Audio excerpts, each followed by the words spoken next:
If you think about it, our parents were taking pictures of us on film cameras and recording on VHS. And before that, with words, without concrete evidence of how people actually looked.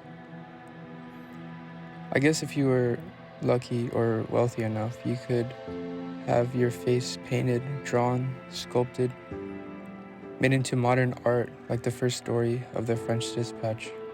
And if you think about it, visual representation of people through art were so famous because they had no way of taking a picture or video like we can today. So the realism was a big selling factor of what made good art. But now when we see pictures of people, our opinions aren't, wow, that's a great piece of art. We just think, wow, it's a picture someone took with their phone.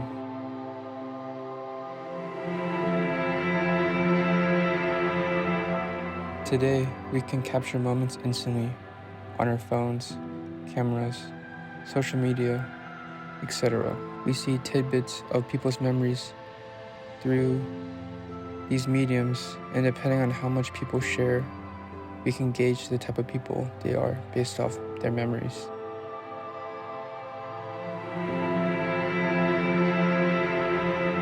As a photographer, cinematographer, videographer, or whatever you want to call me, I feel this sense of invalidation because of the ease of access to these means. Why hire me when you can use your phone to do the same thing? It kind of sounds like I'm gatekeeping the ability to take good pictures easily, but it's more about the notion that my work feels less valuable nowadays because it's so easy to replicate.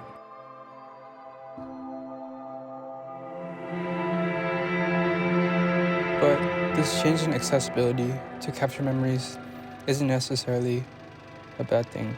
Being able to capture more memories than ever before makes life feel more real, gives us an imprint on the world within our own means, and gives us a chance to recall our past. As much as people preach being present by taking less photos and videos in hopes of just enjoying our life for what it is, I feel like this way of thinking is a bit flawed.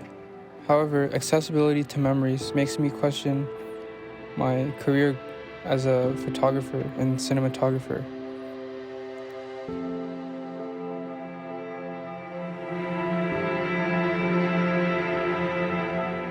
The past 2 years have just been an endless battle of trying to find other mediums that would fill the void of my need to be a visual creator and somewhere that would be harder to replace.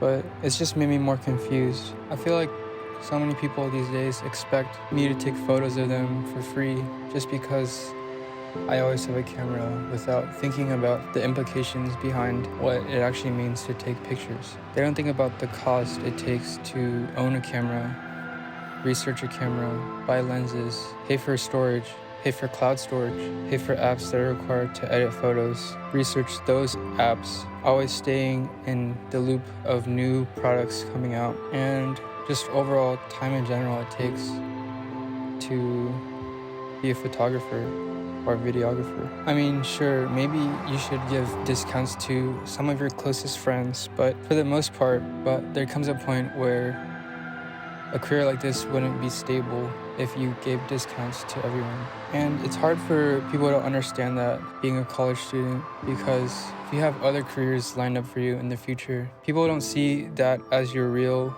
job. But how would you even make that a job if people don't even see that as your real job?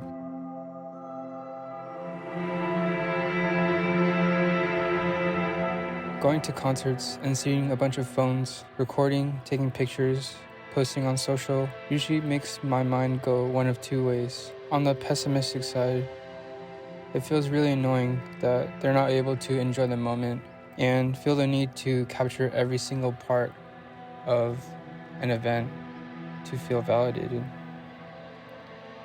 which in turn kind of ruins a little bit of my experience because in my mind I'm thinking about how much they could have enjoyed the concert if they didn't record every single moment. But on the other hand, there's no point of criticizing others on how they choose to live their lives and capture moments. The innate sense of fullness that you get from taking pictures or videos of moments, even the dull ones, is something generations before us never really got to experience. Everyone's memories, regardless of social statuses, are able to be captured these days, and they can look back at them, and even if those moments are reenacted in some way, that's part of the memory.